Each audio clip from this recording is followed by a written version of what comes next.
Assalamu alaikum wa rahmatullahi ta'ala wa barakatuh. Élèves de la deuxième année baccalauréat BIOF, bienvenue dans cette vidéo dans laquelle on va corriger l'exercice 3 du rappel de dosage direct. Avant de commencer, je vous rappelle que l'énoncé de l'exercice se trouve dans le lien sous la vidéo.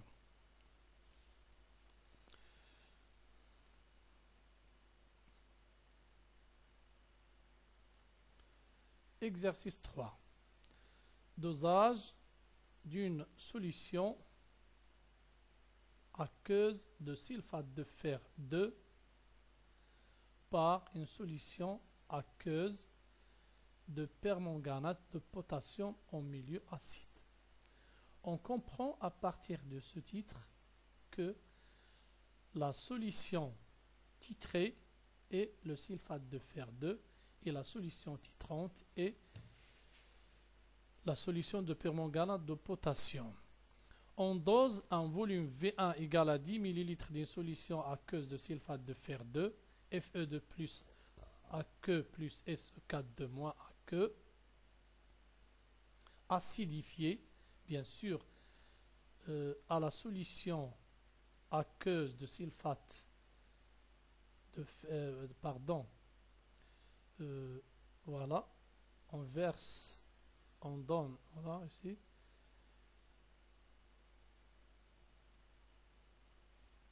à la solution de sulfate de fer, on a ajouté de l'acide concentré. Bien sûr, la solution de sulfate de fer, elle a une couleur verdâtre, bien vert pâle ou bien vert clair, je ne sais pas comment, et de concentration molaire C1 inconnue. On la dose par une solution aqueuse de permanganate de potassium qui contient les ions potassium et les ions permanganate de couleur violette, bien sûr la solution, et de concentration connue C2 égale. Voilà. Dans la birette, on met la solution titrante. Vous voyez, sa concentration est connue. Dans le bichère, on met la solution de sulfate de fer de concentration inconnue. À l'équivalence, on a versé 6,8, c'est-à-dire pour obtenir l'équivalence de ce dosage, on doit verser 6,8 millilitres. La première question, quels sont les ions responsables de la couleur violette de la solution de permanganate de potassium? La deuxième question, quels sont les ions responsables de la couleur verdâtre de la solution de sulfate de fer 2? Vous voyez ici, la solution de permanganate de potassium obtient sa coloration, ou bien sa couleur violette, à cause des ions MnO4-. Les ions K+, sont incolores. La solution de sulfate de fer obtient sa couleur à cause des ions Fe2+. Les ions sulfate sont incolores. Donc, les ions responsables de la coloration violette de la solution titrante, ce sont les ions MnO4-. Les ions responsables de la couleur verte de la solution titrée, ce sont les ions Fe2+. Donc,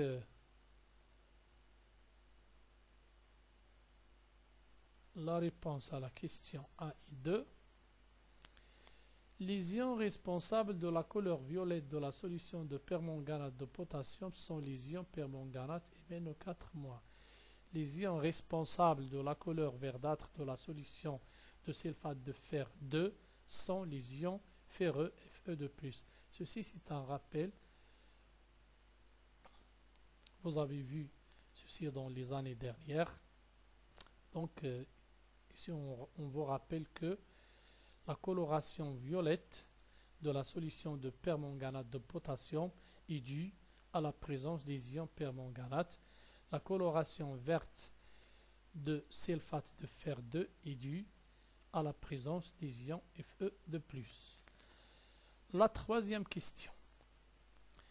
Expliquez la disparition de la couleur violette dans le mélange réactionnel au début du dosage. Au début du dosage ici, ça veut dire avant l'équivalence. Donc, au début du titrage ou bien au début du dosage, c'est-à-dire avant l'équivalence, l'ion permanganate émet nos 4 caractérisé par la couleur violette et le réactif limitant. Ici, n'oubliez pas que dans notre cas, les ions K+, et les ions SO4 de moins, ce sont des ions spectateurs. La réaction se produit ici entre les ions MnO4- et les ions Fe de plus. On peut voir ceci si on regarde la question 4 du couple. Voilà le couple. Vous avez Fe3 plus Fe de plus, MnO4- et Mn de plus. Donc la solution de permanganate de potassium contient les ions MnO4- qui jouent le rôle d'un oxydant.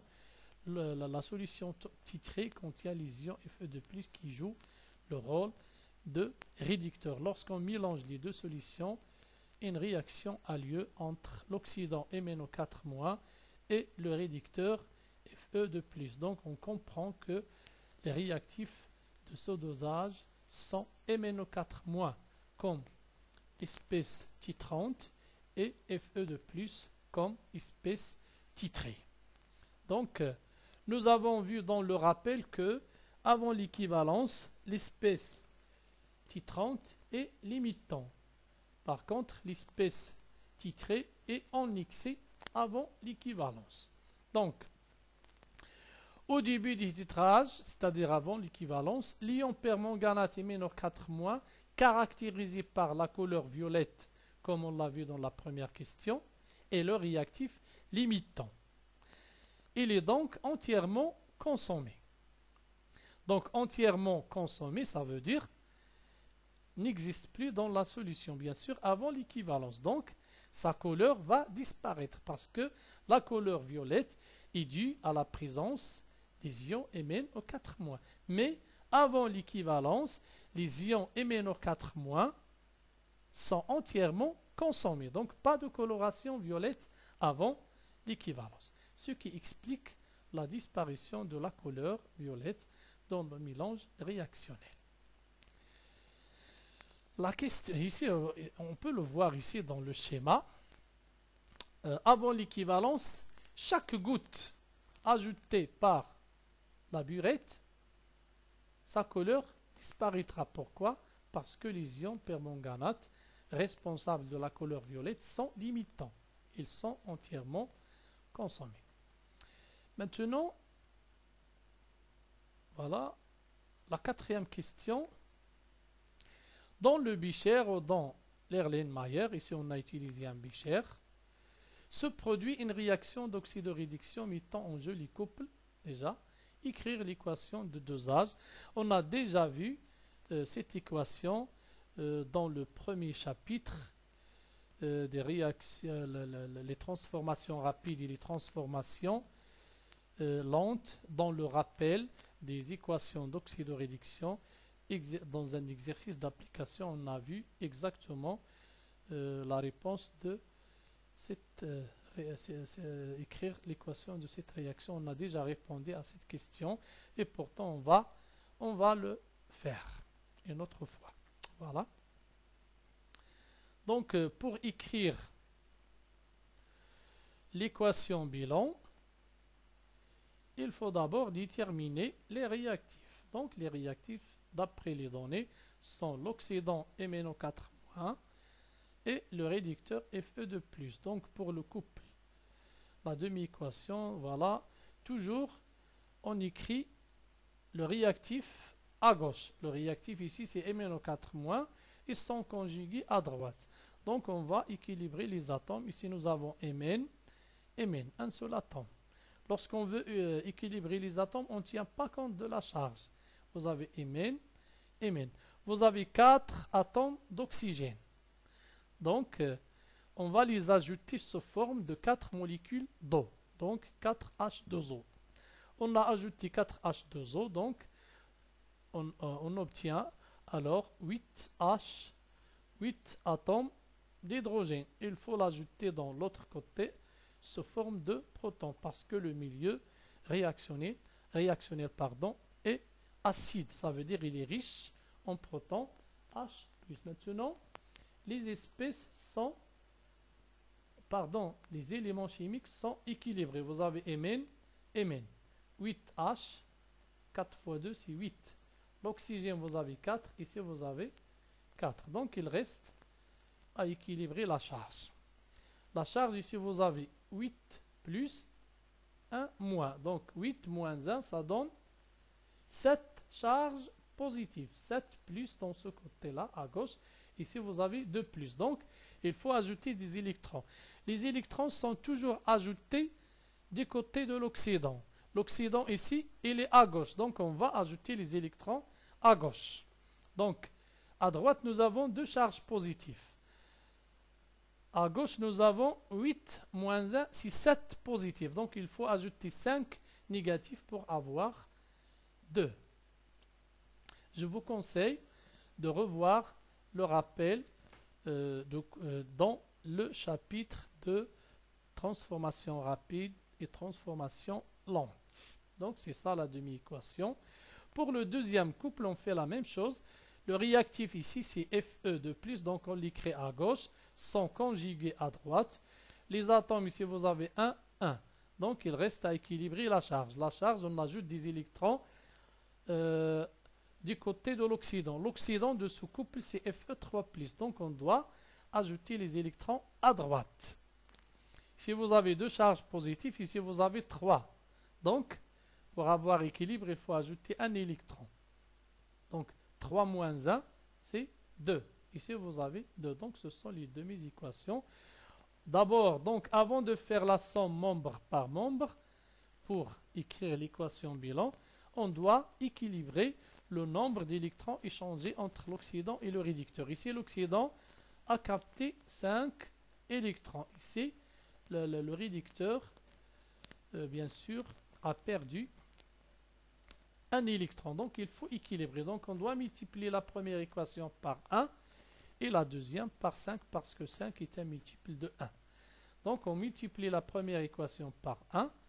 La seconde demi-équation, on la multiplie par 5 et on fait la somme membre par.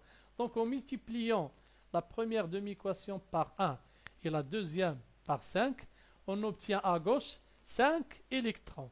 À droite, vous avez 5 électrons. Donc, lorsqu'on fait la somme membre par membre, les électrons se simplifient et n'apparaissent pas dans l'équation bilan.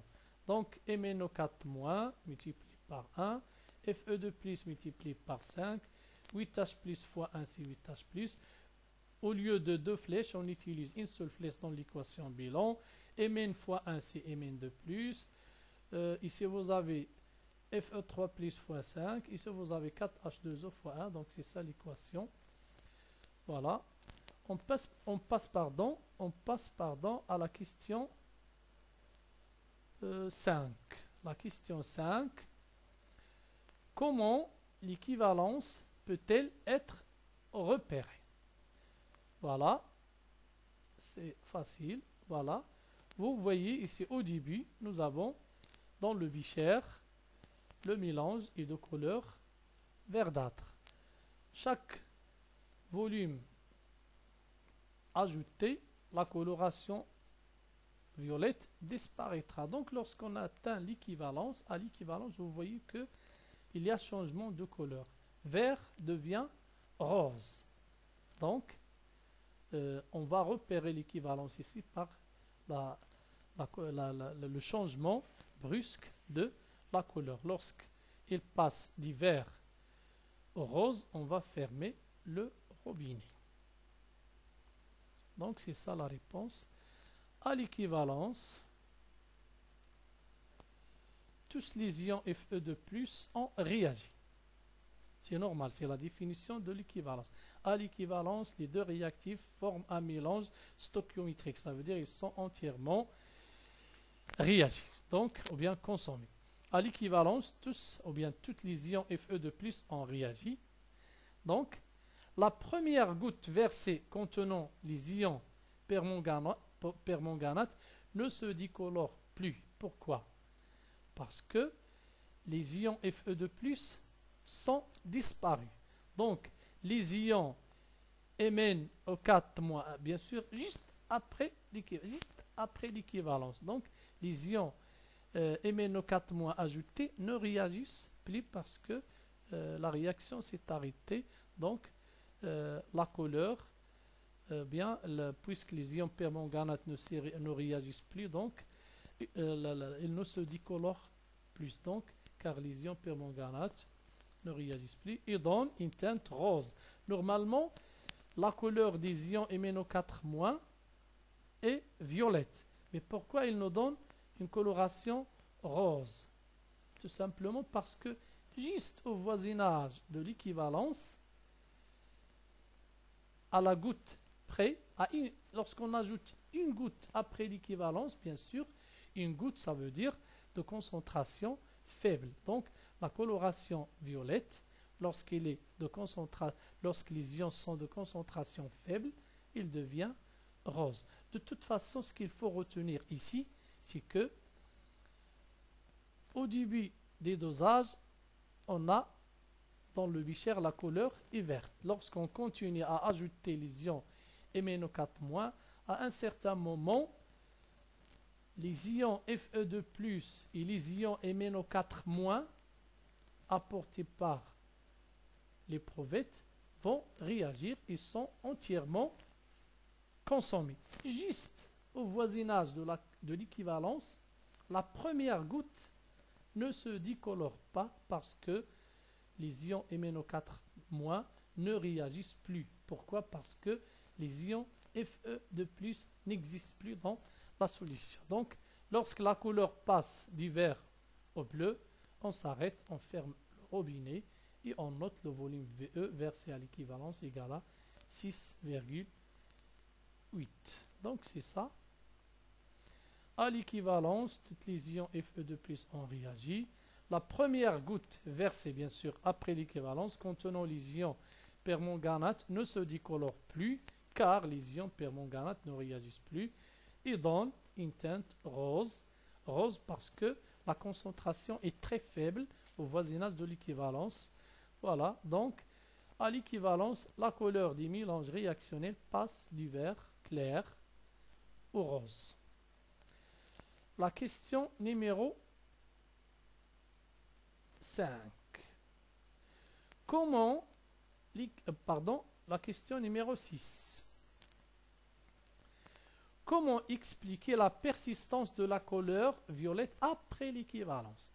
Bien sûr, lorsqu'on continue à verser la solution titrante, il arrive un moment où la couleur dans la birette reprend la coloration, bien la couleur violette. Pourquoi? C'est normal parce qu'après l'équivalence, les ions Fe2+ sont limitants, ils n'existent plus dans la solution, et les ions MnO4- ne réagissent plus, donc ils s'accumulent dans la solution. Donc, au fur et à mesure qu'on ajoute la solution titrante, les ions MnO4- en excès s'accumulent dans le bichère et la solution va reprendre sa coloration ou bien sa couleur violette. Donc, c'est ça la réponse que je viens de dire. Donc, après l'équivalence, les ions Fer2 sont entièrement consommés et les ions permanganate en excès s'accumulent dans le mélange réactionnel, ce qui donne au mélange une couleur violette. À l'équivalence, après l'équivalence, les ions permanganate sont en excès, bien sûr. On continue d'ajouter la solution titrante, ils vont s'accumuler et la solution va reprendre sa couleur violette. La question numéro 7. Le volume versé à l'équivalence, c'est 6,8. Donc, à l'aide des tableaux d'avancement de la réaction, trouvez la relation de l'équivalence. On vous demande de montrer la relation. Ici, V équivalent ou bien V2. V équivalent, ici, c'est V2. Hein. Le volume V2, ouais, c'est V. Donc, et on déduire la concentration C1 dans la solution dosée. Lision Fe de plus dans la solution dosée. Donc, on va faire la même chose que l'exercice 2. On va dresser le tableau d'avancement. Déjà, je vais vous rappeler que la relation à l'équivalence dans le cas général, c'est A est le réactif titré, B le réactif titré. Donc, à l'équivalence, on aura N initial A sur alpha, le coefficient ici, N initial, bien N B versé à l'équivalence sur bêta. Donc, c'est ça l'équation à l'équivalence. Donc, on va la montrer. Voilà. On dresse le tableau d'avancement de la réaction et on désigne par X max l'avancement de la réaction à l'équivalence. Donc, c'est ça notre équation.